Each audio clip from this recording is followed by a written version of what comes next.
Hi guys, it's Jen Magana with Convicted Hearts, and if you have a convicted heart, you are in the right place. Today I'm here with Julie Tolson. Hi Julie, how are you? Hi, Jen. I'm good. How are you? Pretty good, pretty good. Excited to be here with you today. I am too. I think this is a long time coming. I think so too, and it's awesome to have another female on. I really look forward to this. Great. I do too. Yeah. We were just talking, a little bit beforehand, my daughter and I, and she was like, I'm so interested and intrigued by a woman working in corrections. Like, that is something that intrigues my young daughters, and, they feel like it's awesome to see a female doing something like that. So why don't we start there? What do you tell me a little bit about what it was like for you?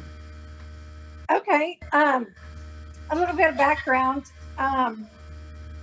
I wanted to work for the state, and they have kind of strict guidelines. I passed all the testing except for my eye test.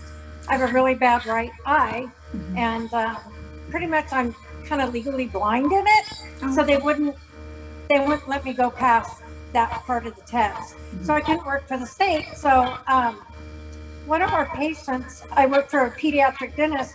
They were switching over from deputies to correctional officers in the jail, except for their S&I unit, which is security and investigations. Those were the deputies in the jail. So he kept begging me. He goes, "Oh, Julie," he goes, "you'd be so good at this." And I was like, "Really?" And he goes, "Yeah." He goes, "You've got the personality," and he goes, "You're pretty strong-willed and things like that." And he goes, "I think you should come apply." So I did. And this is kind of funny. When I was going through my oral interview, my best childhood friend, her dad happened to be on my oral board. And one of the lieutenants, one of the questions was, "Do you have a drinking problem?" And I said, "I absolutely do. I drink 8-ounce glasses of water a day." And I said, "And I pee a lot." And they all started busting up laughing. That's great. Nobody else had humor in their oral board. And then they were looking at my driving record, and they said, "Well, we see you have a lot of speeding tickets here." And I said, "Yeah." I said, "Even though I'm only like 22, I said, I have a lead foot." And I said, "I always wanted to go around the racetrack, to see how fast I could go." So I said, "Yeah, I kind of have a lead foot," but I said, "I haven't gotten a ticket in a couple of years," which they saw that. So those are kind of funny questions. So, Yeah. it's just like going through the state. You have to go through an oral interview, psychological test, a physical, a background check. And I think there's one more step, but I don't remember because it was so long ago. And so, the whole process took about a year. So I was hired in January of '88. And it was when the old jails were still there with the bars and everything. And of course, before we went off to I call it a little academy and stuff, because Woodland's not that big, and this was all new for them, switching over to COs. The deputies would go to basically a police academy out of town, but they developed a little academy here at our community college. At the time it was called Yuba College. It's now Woodland Community. And so beforehand, because one group was already going through their thing, and we were the next group to go. And so beforehand, we had a lot of training with different officers in the old jail. So we went, I did that for a couple of years, and then we moved to the new jail. And the interesting thing is about being a female CO and being so young at 23. A lot of the male inmates, they hit on you. They'll test you, they'll give you a bad time and that type of thing. And I can recall one of the deputies, when she was showing me around before I was hired, she was just so thin. And this is a funny story. She goes, somebody kept yelling out of these 3 cells, "No tits, no ass." And they kept doing it for days. And finally, she went back when they yelled out again. She turned around, she goes, "That's deputy no tits, no ass to you."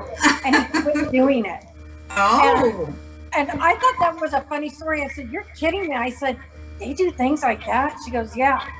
And, it's just like, I was so young and naive. There's a lot of language that these men use, and even the women, that I never heard before. So I got a very early, in my perspective, early education, because I didn't grow up around that kind of language. Right. And it seems like nowadays, it's just so common for everybody to say the F-bomb all the time. Yes. And I hate that word. I know. It's just so disgusting to me. And I didn't realize I was going to hear that on a daily basis working in corrections. Yeah. And so anyways, there are so many stories and incidents, but I think corrections needs females because it's a good job for females, just like a female firefighter. And being so young like that, of course, we had rules to go by in our policy and procedure, and me liking my makeup and whatnot, I had to really cut back on what I wore. I got in trouble a few times, but I guess I deserved it. I never got written up for it though, but I was threatened to get written up. Yeah. Is it because it's viewed as being I don't know, maybe something that's more attracting to someone when you? Yes, they view it as being attractive to the men. Okay. And so they want you to pretty much look all natural, have a natural, if you're going to wear eyeshadow, all natural, and your lipstick, they want that very natural. But I struggled in that area because I like my red lipstick and I like my hot pink lipstick. That's right. And you look good in it. That's right. Oh, well, thanks. I mean, you do too. I love your makeup today. Oh, thank you so much. I enjoy it. You look gorgeous. So do you. Thank you. But, working in corrections in a county jail, obviously, is so much different from the state. And I always like to talk to people that worked in, CDCR or when it was CDC. Right. And I have several friends that worked there. I had one friend, he was a sergeant at Pelican Bay. So every once in a while I'll run into him and he always tells me stories. I've had a couple of friends that worked in Vacaville. So they always have stories. One of them worked there when Manson was there. Oh my So goodness. I've heard a lot of crazy stories about him. Yeah, I bet. Yeah. And I've known people that have worked in Folsom and of course, different counties. And, it's kind of like you have I don't know if you want to say, it's almost like in law enforcement or corrections, like a brother sisterhood type thing. Yeah, that's what I hear. Because when you work in that, you can relate to people. Unlike when you go home, your boyfriend doesn't get it. Your family doesn't get it. Right. And so, yeah. I've heard that before. I've heard people say that before and say that once you get home, you really don't have that, feeling of someone knowing what you've been through that day, Well, exactly. And it's just like being a deputy sheriff or a police officer, you're putting your life in danger every single day. And, they have what's called a no hostage policy. If somebody, takes you captive in a housing unit or something, and has a weapon or whatever, sure, they're going to try to come in and save you. But, if they can't and the whole situation's so bad that they can't save you and the person's making all these demands and this, that, and the other thing, you're on your own. Right. And I was just so thankful that never, ever happened. Yes. But when I was, a CO, obviously 33 years ago, they found information in one of the housing units that they wanted to take a female CO captive. And these were federal inmates. And they wanted to take her captive, and they had been working on one of the windows, cutting everything out. Somebody somehow brought them a hacksaw blade, and I don't know how it got smuggled in, if it was from an officer or from one of the kitchen workers that worked at the branch jail. I don't know how, but they got it smuggled in, and it was a good thing that, they caught the whole thing. I believe, if I'm not mistaken, another inmate told about what they were planning. I think that's how that went down. because it really saved her from being harmed. And Yeah. how those guys thought they were going to get out of that tiny window, I have no clue. Yeah, that's You so know, crazy. Yeah, I can't imagine. That's one of the situations where, I know it's looked down upon normally for, any inmate to talk or snitch, but in that situation, thank God it panned out good that nothing bad happened because he did. oh yeah, Yeah. Yeah. I was going to say those inmates, they do not like snitches or Mhm. rats, or That's it's a the same big, thing. yeah, that's a And big deal right now, it seems, in the world. Like, that is just so common anymore. Like, the whole snitching thing.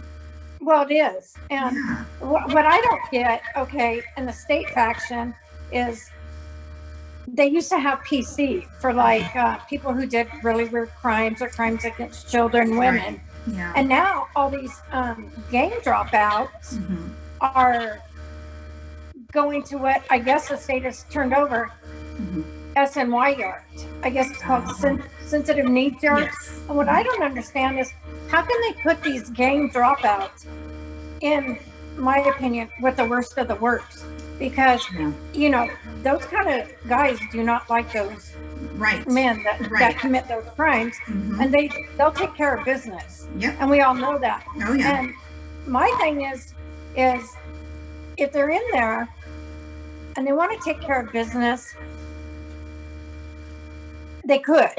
Oh, yeah. And my thing is, why don't they have separate yards for the gang dropouts and for the PCs? And I guess they just don't Yeah. have the room in the prisons. I really Yeah. don't know. And I I don't would get it. think that's almost is completely necessary because, in my opinion, that's basically setting someone up to catch a case because, how these gentlemen are, trained to be, how can they walk next to someone with weird charges and not do something? You know what I mean? Well, exactly. Because we all know that those kind of people can't make it on the main line. Right. Because everything that we've heard from our different fellow guys that we listen to their channels and things, Mhm. that all these inmates on mainline, boom, you got to show your paperwork right Yep. away and what your Immediately. charges are. Right. And so yeah, I don't understand that. I don't understand why they don't completely separate those folks, but Mhm. that's up to the state. Yeah, it really is, unfortunately. It also caught my interest a while back ago. This case, I did a story on it, about this female CO that was caught having inappropriate relations with someone inside, and I thought, how in the world could she get away with that? Or why would she risk her safety and her dignity? But is this something that you've ever heard of from other females, that have worked in the jail or prison system? Yeah, there was one female officer that I worked with, started off at the old jail. And of course there was little hiding places, like some of the inmate workers, they call them trustees, but I call them inmate workers because the thing is, you can never trust an inmate and you can never trust your coworkers, and I found Good that point. out. Good And point. and this particular woman, okay, everybody's working with her, and this one gentleman, he was in cross felony, and I was shocked that they made him a trustee. And so he, back in the old jail, they were able to roam the halls, go to the kitchen and get snacks, but they had jobs too, like sweeping the halls, mopping them. They would help with clothing exchange and all this different stuff. Well, this one officer, somehow, some way, in one of the dark corners, they were having sex, and she got Wow. pregnant. Oh, And gosh. we were all shocked when it all came out, and especially from this young guy, because he was an associate to a white power gang. I don't know if he was a full-fledged Aryan Brotherhood member, but he was Right. associated with them. Anyways, yeah, she ended up pregnant, and they fired her. Oh, yeah. And they our association attorney looked through our policy and procedure manual and said there's nothing that says you cannot fraternize with an inmate. So they had to rehire her because I'm there was nothing shocked. in there. because she was going to sue. Well, anyways, these two ended up getting married. He goes off to prison, and she has a baby and everything. And yeah, it's just like everybody was like, how can you trust her if she's going to be having this type of behavior within the jail? And what his associations were, because sometimes on her break, she would go talk to certain people he was associated with. And you're like, okay, is she giving out our information? Yeah, that would be a definite concern. Oh, yeah, absolutely. And, we all had concerns about that. And then I remember when he got out of prison, I shared this story before where he followed me home to my ex-fiance's house one day, and I didn't realize I was being followed because I'm always very careful. I always took a different route home, like you told. And he drove up in her white Bronco because apparently he dropped her off at work because that was her vehicle. Well, he has one hand on the steering wheel like this, and he raises the other hand up like this and goes like bang, bang, and to me, I felt my life was threatened because who's to say he really didn't have a real gun in there? Right. I mean, I don't know, but I went right back to the jail. I told security and investigations, and they went and picked him up on a parole hold. Yeah. And this woman that I worked with, she was furious at me. She goes, "How could you do that?" Da, da, da, da. And I said, "Well, you know what? He threatened me." Right. And I said, if you're a known felon, and with the charges he had, and to do something like that, to me, that's a threat on my life. Because who's to say he didn't have a gun on that seat? Well, she got argumentative with me, and I said, you know what? I don't care who it was, whether he's your husband or if it was somebody else that was in and out of prison that did that to me. I said I would have done the exact same thing. Yeah. Yeah, definitely. I think even on the streets, I think as a civilian, that's actually, it's a terrorist threat, is, making an action like that towards someone, a hand gesture. Oh. Yeah, and it's just, who wants their life threatened, Yeah, you're just trying to do your job. Well, his parole officer, and I don't know how they did it, but his parole officer came and interviewed me and asked me what happened. And he goes, "Oh my gosh, you're lucky he didn't pull a real gun on you." And I said, "Yeah, I know." So they had a hearing, but I testified outside of the hearing because they didn't want him to know who turned him in, because he was doing this at a restaurant he worked at anytime CHP came in there to get a cup of coffee or have a meal. And he was doing the same thing to them. So, of course, the gal, she goes, "You're the one that turned him in," and da da da da. And I finally said, "You know what? You're right. I did." So he got a year probation violation on that. Yeah. So yeah. So you always have to be aware of your surroundings, and even today, non-civilian women need to. I would suggest every woman carry pepper spray in their purse. And if it's not in your purse, they have the kind that can hook onto your purse or a belt loop, because our society is just out of control now. Right. It really is. That's something that, I always make sure I'm protected in one way or another, or both, and, legally, of course. And of course, that I teach my girls as well. My father taught me, from a young age, to be aware of my surroundings at all times. It's important. And it's important too, especially for young girls nowadays with all this sex trafficking and things like that. And that's scary. It is scary. It's terrifying. One thing I think that's so awesome about your personality and the way you are is, even working, in the jail for those years, you don't judge people. You're cool with, people in our community, prison community, and yet you're a straight shooter. You say it like it is. So how do you have that compassion, and that love in your heart after being through so much? Well, to be honest, I call myself not a Christian, but a Christ follower. Without Christ in my life, I would be totally nothing. And I'll admit, back in the day, I wasn't that loving. but it's because God has worked in my life to become humble Right. and to love people unconditionally, Mm-hmm. no matter what they've done. And I'm all for success stories because Yes. I've seen a lot of guys, even in Woodland, that were in and out of prison, and I've run into them in town, and they always call me, Miss T or Officer Tolson, or some of them called me Tully, Officer Oh, how Tully, cute. I love just that. kind of a little nickname. Mm-hmm. And I've seen some of those folks around town, in the last, I don't know, maybe 10, 15 years, or even recently. Mm-hmm. And they said, you know what, we were just tired of what we were doing. Mm-hmm. And we started going to NA in jail and AA, and some of them became Christians and are involved in their church and their community. And I think that's great because, I'm a firm believer that God is always chasing us. Yes. And it's our choice to choose if we want to live our life for Christ. Right. And I have several friends that have been in and out of prison.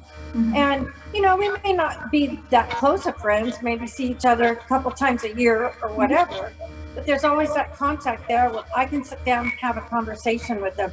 And one guy in particular, I was kind of use him as an example because he goes, oh man. And he told my best childhood friend, he goes, Julie was so mean when she was the CO. She went all by the rules. She wouldn't break anything. Because really, if you break one rule, like that woman you did the story on, because I watched you talk about that on your video. Mm-hmm. If you do something like that, and what they do is they get you on one little thing. Like if you do them one favor, you're all caught up in that. Yeah. Then if you do them a particular favor in the jail, something you shouldn't be doing, then they're going to start asking you to bring in drugs or cigarettes because all the facilities now are no smoking. And it wasn't that way when I started. They could buy cigarettes or bugler and make their own cigarettes. But, once they have you like that, they've got you. Yeah. And they probably had that female on something. And I would bet that. And unfortunately, she was doing sexual favors, and how it all came about, in my opinion, was disgusting. Yes. But I'd look at it is, if she asks Christ to forgive her and changes her life around and whatnot, and decides to follow the Lord, he's going to forgive her for that. Yeah. But as a society and a world, when you do something wrong like that, people judge you so bad. Yeah. And we're not to judge others, It's about loving and accepting people for who they are. Right. Yeah, I think so too. I mean, of course, we don't have to like the actions that someone has done. People don't like the actions that I've done before, but to judge someone is just not fair. Like we all go through things, do things we're not proud of, and you're right. Like ultimately, Christ is our only judge. I agree with that. Well, exactly. And like you said, we've all done things we're not proud of. I have my own past that I'm not proud of, certain things I do. But, talking about all this too, I want to bring up something, if it's okay, that happened to me when I was in high school. Okay. And of course that was, like 38 years ago, because I've been out of high school 38 years. Okay. Or more. Anyways, I was dating this guy, and he was working at this little kind of country grocery store that we used to go to, and because they had a really good meat market, and my parents used to buy a lot of times filet mignons on a Friday or Saturday night as a treat. Not all the time because it's expensive, but they had the best in town. Well, this guy, he worked there. He was going to college. And I'd seen him there for a few years. So one day he asked me out, and I was kind of shocked. And it was my senior year of high school. So my mom was with me. She goes, well, you want to go out with him? Go ahead, So I did, because I knew people that knew him. And I thought, well, I can get to know him. So we started dating. And there were certain circumstances to where he wanted to be exclusive, dating me only. And then I found out he was dating this other girl. Well, she and I knew each other. She knew my older sister. And so she and I got together and confronted him and said, you know, you told both of us that you were dating us exclusively and not other people. And so we just kind of confronted him over at my house. Right. And my mom was home at the time when we were doing this. And we both said, you know, we don't want to date you anymore. Yeah, of course. Well, this guy, he went ballistic on me. He started stalking me. He threatened my life. He'd call my parents up and tell them that he was going to kill me. And this is all before all the stalking laws. I was coming home one day from school, and he ran me off the road in my car. He pulled a knife on me, and he did all kinds of other things. And my parents called the police. He would sit out front of our house when I got out of school. And it was so scary. And because there were no stalking laws back then, and this was in the state of Mississippi, and the police said, the only thing we can do is if he comes on your actual property and threatens her, then call us. Wow. And it was almost to the point where they said he actually has to be on your property and almost harm her. Yeah, like in the commission of crime. Arrest him. You know, so my thing is, you know, that really put a bad taste in my mouth about dating. You know, because it was scary for me after that, after everything he did to me. You know, and the rest of the school year, I had my own car, and you know, my mom and dad didn't really want me to drive to school by myself because this guy kept stalking me and following me and things like that. And the thing that's a catcher, Jen, he was going to college, and once he got his BS degree, he wanted to be an attorney. No way. Are you Yes. kidding me? And whether that happened or not, I don't know. But when I went back to my 20-year reunion 18 years ago, I asked about that guy, and nobody knew where he was. And to me, he was like a predator, you know, because I thought, if he's doing that to me, he's going to do that to somebody else in the future and end up harming a woman. Right. And so, that's definitely, true. Well, yeah. And it's like, nowadays, it's like the sex trafficking thing, because somebody can pull a young girl into a van, a cart, or something. And so, you know, if I know people, you know, I always tell them, especially women, be aware of your surroundings. You know, most of the women I know, they don't know how to shoot a gun or anything like that. Typically they don't. Pepper spray thing. Even when they go walking, they carry pepper spray. Oh yeah, definitely. That's really good advice. You know, always have pepper spray or something on you, and you know, don't be distracted looking at your cell phones, or you know what I mean. Like, be aware, like you said. Well, exactly. And so many of us, you know, get caught up in our cell phones. We take them when we go walking, you know, or if people go to the gym, they take them there. And you even have to be aware of, you know, guys at the gym and stuff. When I used to work out, we had a nice small group, and we all knew each other, you know, either from growing up or from being in the community. So there was no threats. But, you know, even when you live in a small town like you and I live in, you still got to be aware of your surroundings. You do. And it's, you know, I'm so sorry you had to go through that. That's something that would definitely alter, you know, the way you think and affect you. And I've even heard of women doing things like this to men. So, you know, as far as stalking and, you know, some pretty atrocious things if they get obsessive, you know.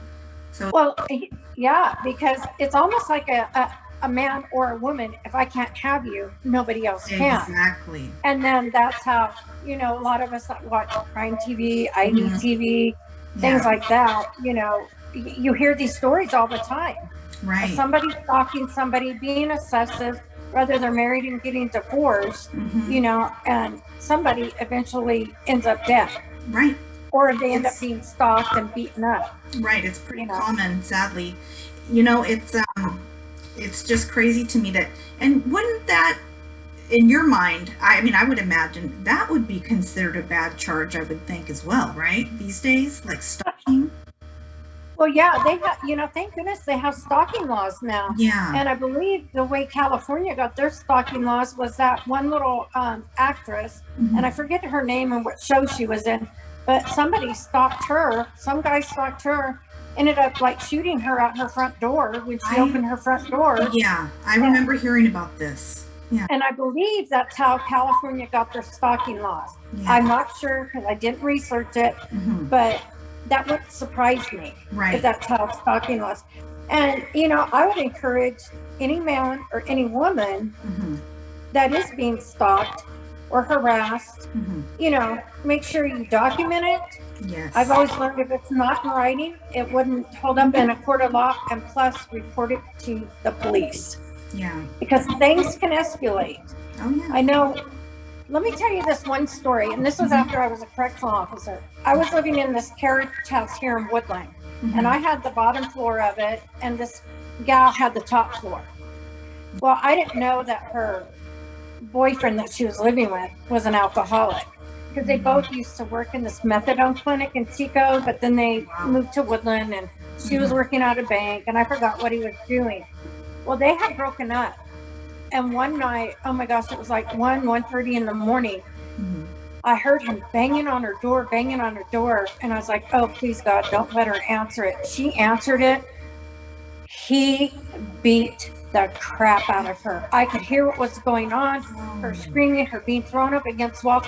I called 911. They said, oh, we'll have officers there in a few minutes. Half an hour later, she's still getting beat up. The police didn't show up. I'm calling 911 again. And I said, what is your guys' problem? She's getting the crap beat out of her. And I was scared because I thought, he knows I live here. I'm single. What's to say he wouldn't come down here just because I know what's going up there. Yes. Well, finally, the police show up, and it was 2 officers, and they didn't have a female police officer on duty.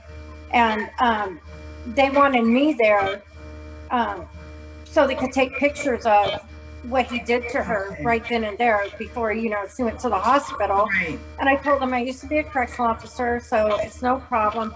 And they were thankful I was there because they wanted a witness since they were 2 male officers, Sure. about them taking pictures. But you know what? I tell you what, that scared me so much that night. I felt so bad for her. And she and I had a conversation the next day, and that's when I found out he was an alcoholic. He came there drunk. He got arrested, obviously, was taken to jail, and the judge sent him to some kind of rehab down in Southern California. And I told her, I said, you know what? Even though he's in rehab and stuff, that could happen again. But, she gave him a second chance. They got back together.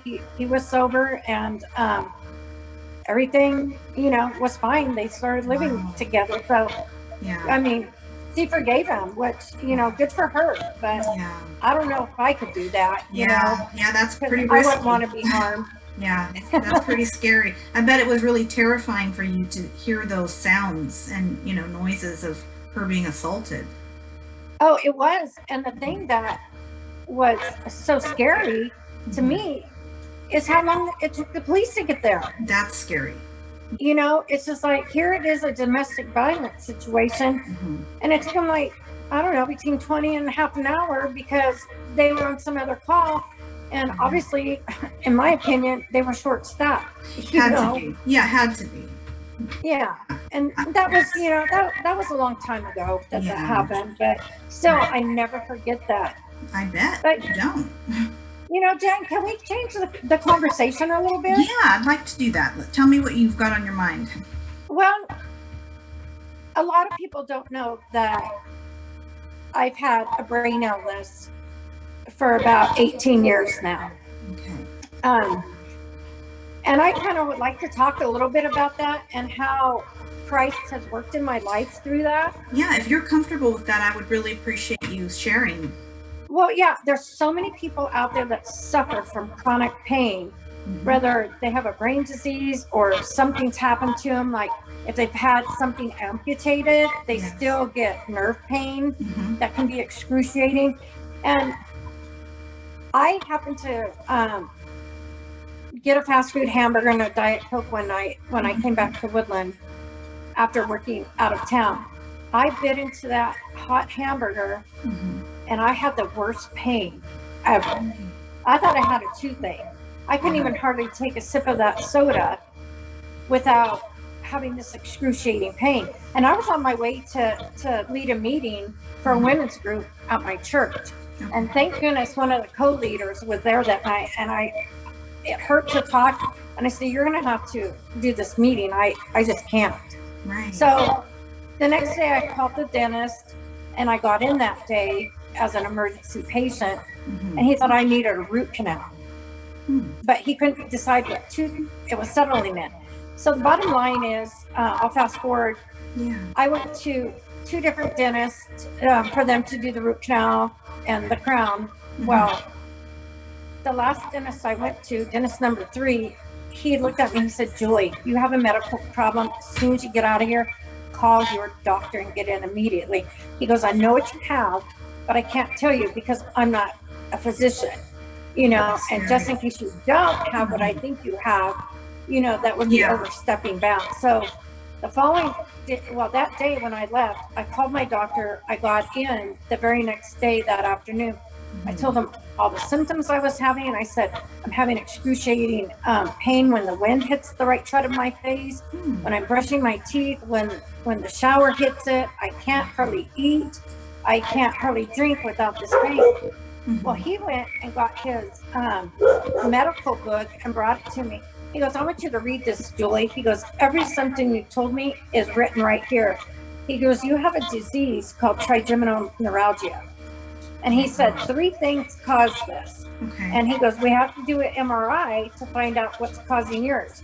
He says, a lot of people that have this, they have MS. You can have a brain tumor on your 5th cranial nerve, or the sheath from that nerve has gone away and it's either hitting a vein or a major artery. Well, they put me on, they first put you on Tegretol, which is a seizure med because it's supposed to help with nerve pain. Got it. Well, bottom line is my liver started going into liver failure, so they had to pull me off of that. They put me on 2 other medications. I had allergic reactions to that. And then there was another medication, wasn't approved by the FDA, but it had sulfa in it, and I'm highly allergic to sulfa. Oh my God. So he said, okay, I've got to send you to the neurosurgeon because you need to have brain surgery. Right. And I was like, oh my gosh. And at this time, they had to put me off work because I could barely talk. I was in so much excruciating pain. By the time I went to the brain surgeon, I couldn't talk because the pain was so bad. I was having to communicate on pen and paper for like, I don't know, between maybe 4.5 months. And then he goes, okay, he goes, we can go lightly and non-invasive and do a gamma knife radiation brain surgery. Or we can do what's called an open decompression where, you know, we go through your head and we put this little foam thing between your artery and your nerve. Or we can do this other procedure. And I thought, okay, I'm going to go less invasive. So I had to go see an oncologist at UCD Med Center in Sacramento. They made me sign all these papers because back then they didn't know a lot of the residual effects of a gamma knife. But if there were so many little millimeters off, it could cripple you for the rest of your life. So I had to sign all these forms regarding this, and I was also told it may not take right away. And the day after, well, for so many days, I couldn't be out in the sunlight and whatnot. And I couldn't like put product in my hair because I had to wear this halo. And so I had these open wounds in the back of my neck and in the front of my head when they put the halo on. So I did that. And it took like 6 months later for that to kick in. And then 18 months later, I was at a Christmas party and we were bowling. The company I worked for rented this place in Sacramento where you could shoot pool, bowling, and we had lunch. Well, I slipped in the bowling lane and came just a 1/4 inch from hitting my head on the ground. but it jarred my head so much, Mm-hmm. it flared everything back up. Oh So my gosh. at that point, the neurosurgeon said, well, we can do another GABA knife Mm-hmm. and give you less radiation, because when they do the first one, it's more radiation than, say, a brain cancer patient. And they tell you all this up front. Uh-huh. Well, the second one didn't work either. So my sister goes, look, you're in so much pain. They've got great neurosurgeons in Texas. Mm-hmm. Why don't you move back here and see what we can do? And of course, back there, they couldn't help me either. And I was not a candidate for the open decompression because my vein was rubbing up against a major artery. And I was told that if they try to do it, more than likely they're going to nick that artery and I'd bleed out on the operating table. Very So nobody risky. wanted to do that. Mm-hmm. So I happened to meet this wonderful doctor. Believe it or not, I had a horrible asthma attack back there, and my doctor was off. So I went to the on-call doctor, and she happened to work with a lot of trigeminal neuralgia patients. So she started putting me on all kinds of meds to get it under control. I mean, I even tried methadone, and that didn't work. That made me so spaced out. I used to pass out at home, and I'd run off, I'd run in different lanes when I was driving. I told her this was not working. Yeah. So she put me on morphine besides all these nerve drugs, Mm-hmm. and that started to work. But when the pain got worse and worse, they kept upping my morphine. Yeah. And I'm like, God, I don't understand why you're allowing me to go through all this pain, why you've allowed me to have this disease. Because in the very first year before I moved to Texas, I was so bad. Mm-hmm. My dad came over to check on me, and I couldn't talk, and he wanted to take me to get a milkshake because I couldn't eat. And, I'd lost a lot of weight already because I was at the gym working out all the time. And I was losing more weight because I couldn't eat. So sick. And so he goes, sis, let's go get your milkshake. He goes, how are you doing? And I wrote him saying, I'm not doing well. I said, could you just please take me out back and shoot me like a horse? And he got so upset that I said that.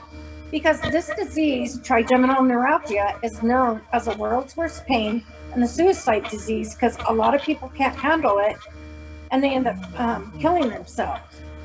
So I'm going to kind of fast forward to the last 5 years. Okay. They tried Botox on me because sometimes Botox will work. Right. Well, the first round of Botox, it worked, and I finally got pain-free for 3 months.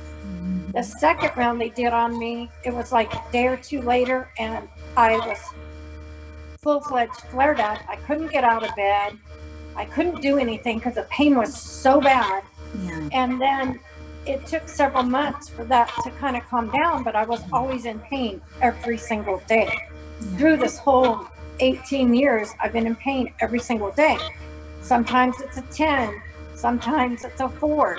It just varies. Well, the last couple of years, I got so bad again to where I couldn't talk for 9 months. And of course, my dad's like, oh, thank goodness she can't talk because I'm a talker. And it's silence, because I couldn't drive a lot of those times either because the pain was so intense to where I couldn't see out of my eye. And one time I was trying to drive myself to Kaiser and Vacaville for a doctor appointment. The pain got so bad in my forehead and in my face, I couldn't see, and I had to pull over 3 times before I got there. And by the time I got in the building, I had collapsed. So they took me to the ER, and this one ER nurse goes, we already told you we're not your pain management, and we're the ER. You need to go to your pain management doctor. Well, the bottom line is my pain was so bad, and everybody had told me years prior, you're the worst case of trigeminal neuralgia we have ever seen, and we're at a loss on how to help you. So I went back to the neurosurgeon in Sacramento, and I put my foot down finally. I said, look, I've been doing everything every doctor has said, all 5 of my doctors. I said, I'm done. I said, I want help. And if you can't help me, you send me somewhere where I can get help. Good. I said, enough's enough. And I just kind of had that old correctional officer thing in me. And I bottom lined it out. And I said, I'm not leaving here until you get a hold of this particular doctor you told me you were going to get a hold of. I said, I'm not leaving here. And my mom was with me because I couldn't drive at the time. And she goes, we're not leaving here until she gets some answers. Because I got so tired. Oh, yeah, we'll give you a referral. And it's like, how many months later? I didn't hear anything. And so I went back. And he goes, well, I sent a referral in and da da da. Well, he could never get a hold of this particular doctor because she was so busy. She was another pain management doctor. And finally, I just put my foot down. Well, by that afternoon, after we got home, I got an email from her office that they were going to call me in the next few days, which they did. And I got an appointment in San Francisco. So my parents had to take me because during this period, my pain was so bad, I couldn't drive. Yeah. And so they had to take me to San Francisco several times. She tried a lidocaine infusion in her office because they had an area back there where they could give infusions. Right. And sometimes lidocaine will work on facial pain.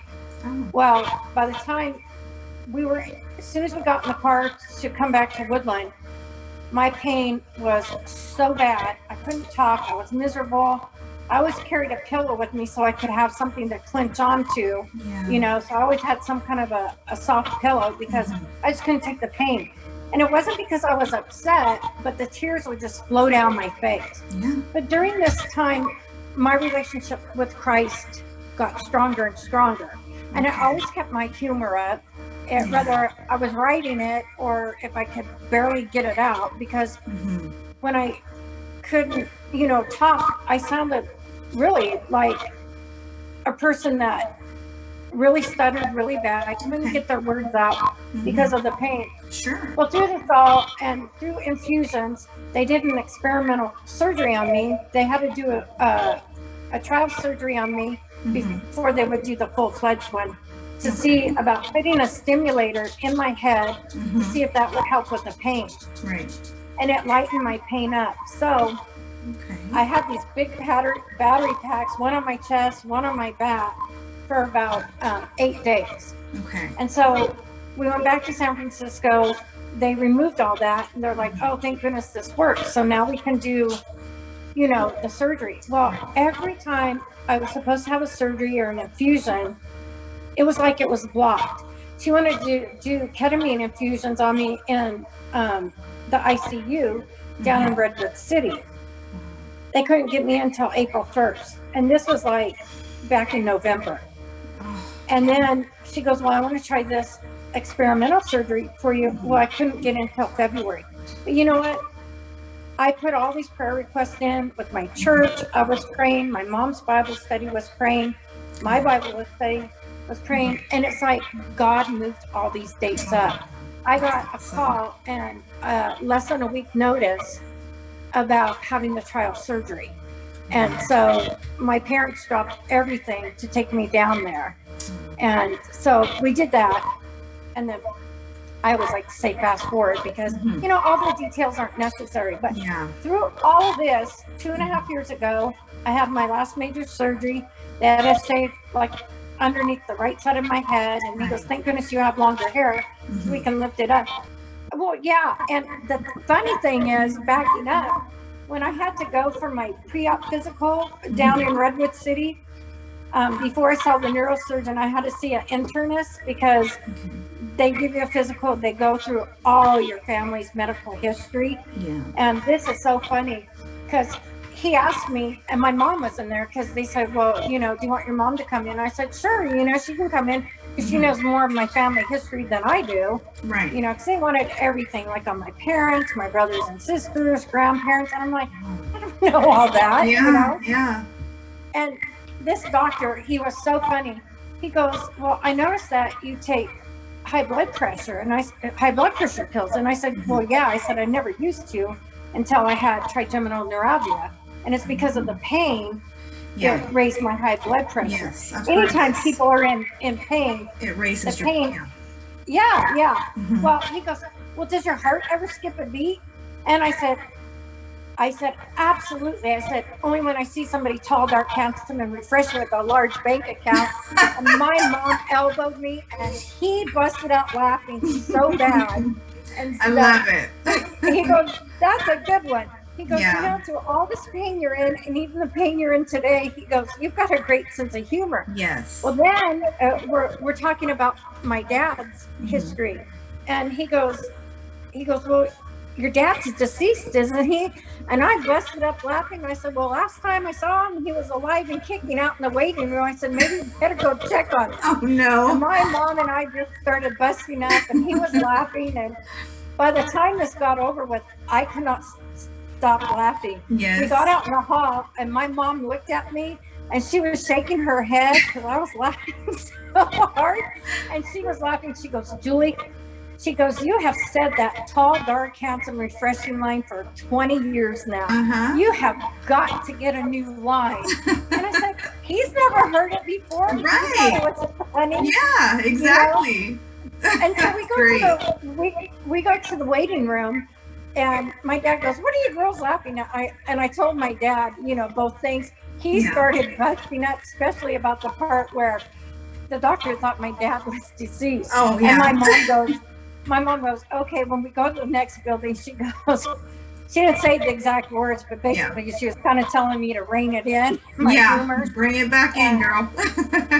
Yeah. Well, when we went to my pre-op appointment, my dad did not want to go into the neurosurgeon because he did not want to hear what they were going to do to me. Yeah. You know, because I'm just a little girl. You know? I'm sure that's very hard. Yeah. I mean, this was all going on when I was like 54 years old. And my mom went in and she heard everything. And, you know, they have to tell you the worst of the worst and on and on and on. Anytime you have a brain surgery, whether you're having radiation brain surgery or this other one. Right. And the doctor goes, do you still want to go through with it? I said, well, absolutely. I want to get out of this pain. And of course, during this time, it hurt so bad to talk. Even though I was being funny with the other doctor, I've always kept my humor. Well, he goes, okay, Julie. He goes, now that we're done with this, he said, Mrs. Tolson, why don't you have a seat in the waiting room? Because I want to take Julie down to our pre-op nurse because she's got a kit for her. Well, she had a phone call that she was going over information with another patient. So he and I walked back into the waiting room. And I sat across from my parents, and my mom was crying. And I thought maybe she had gotten a bad phone call when we were down there. I didn't know what was going on. And I looked at her and said, Mama, why are you crying? And I'm going to get choked up. She goes, because of everything you've had to go through all of these years and for what you got to go through next. And she goes, I just can't believe this. And you've kept your humor and you kept your faith. And I just went and hugged her and I said, Mom, see, I'm crying just thinking about it. I said, Mom, I win either way. And she goes, what do you mean? I said, I have a love for Christ. And I said, if I die on that table, I get to go to heaven. So I win that way. And I said, and if this works, I get to have less pain. And she was just shocked about how strong I am. She goes, I can't believe your faith. And I said, well, you know, without Christ, I couldn't have gotten through all of this. And without without my church and the other Christian support I had, I don't know how I could do this. Because when I get in so much pain, Jen, even now, this past year was so bad for me. They found out I had what they call residual pain in my mouth, my lip, my upper lip, my nose, all the way through here and this side of my right head, to where they cannot fix it. The stimulator that they put what are called leads in my forehead, and I have one right here. It always looks like a mole or a zit, but you can kind of see the lead here, and it's some kind of piece of metal. And then they've got one that goes down into the inside of my cheek for the pain. And then I have wires going from the back of my ear down to my collarbone, and right up above here on my right side, there are 2 batteries. And they told me the batteries will last 15 years if I make sure I charge them right. He said, it's like a cell phone. Don't let it go beyond 50. And if you can, don't let it go beyond 90%. Because once it goes beyond 50%, then you're not going to have that much of a lifespan. So I have a particular charger. It looks like a donut. And I stick it up here, sometimes once a week, sometimes twice a week. And I charge myself. Because when he was explaining it to me, I said, what are you going to do? Put an extension cord in me? I'm plugging in the wall to charge. He started busting up laughing. Funny. No.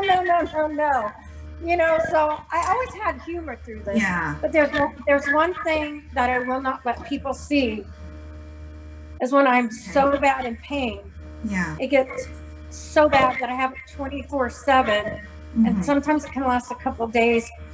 Sometimes it can last a couple of weeks. But this past year, it lasted, it lasted a whole year, and over that year. Oh my goodness. And it's just been in the last 3 months since the Tuesday after Mother's Day. And I praise God for this, that I've had 3 good months where I've been able to get together with friends, regardless of COVID, go to lunch, go shopping with, my mom and dad, and, be able to get out there, go to a movie and things like that, and drive with not having to worry about, pulling over the side of the road. But everything through this and with my faith, I just have grown closer and closer to God.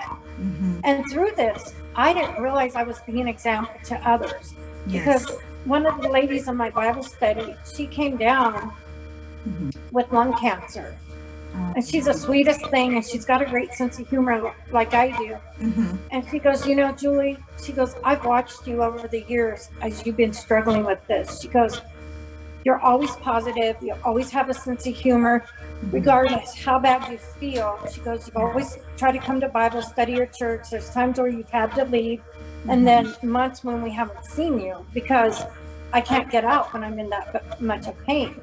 She goes, it's because of your example, I'm able to handle this with the Lord and with positivity. And other people have come up to me, and my Bible study teacher, she's a friend of mine. She goes, you are such an example to other people. And I never realized that, Jen, you know, and I'm like, well, I haven't done anything. I've just tried to handle my illness and this disease with humor, because I'll admit there's been 4 times through all of this that I've thought about taking my life. I'm sure. And this last time, the pain was so bad in March and whatnot. I looked at all my pills, and I was ready to take 3 bottles of pills because I couldn't handle the pain anymore. And I just literally, through the pain, I just cried out to God, and I said, Lord, I don't understand why you're allowing me to go through this. Please take this pain away. And I was crying. I didn't want anybody to see me like that. I didn't want people to know I was contemplating about taking my life. And the only thing that stopped me was because I was a Christian. Because I'm like, God, you still have a plan for my life. Absolutely. How you're going to use me, how I can touch other people. I don't get it. I don't know how. I don't know what you have. Because through all this, I'm like, okay, I know Jeremiah 29:11. It says, for I know the plans I have for you. Plans, I'm not quoting it right, but basically plans not to harm you and to give you a hope and a future. I'm horrible about reciting scripture because my memory's not so good at times. It's because of all the medications I'm on. But anyway, I've heard this one. I looked at that. I looked at that verse, and I'm like, okay, God, you still have a plan for my life. And then I was also looking at 2 Corinthians 5:7. It says, we walk by faith, not by sight. And for those of us that do have that personal relationship with Christ, that's where our faith lies. So we have to turn to Him and depend on Him to get us through these times.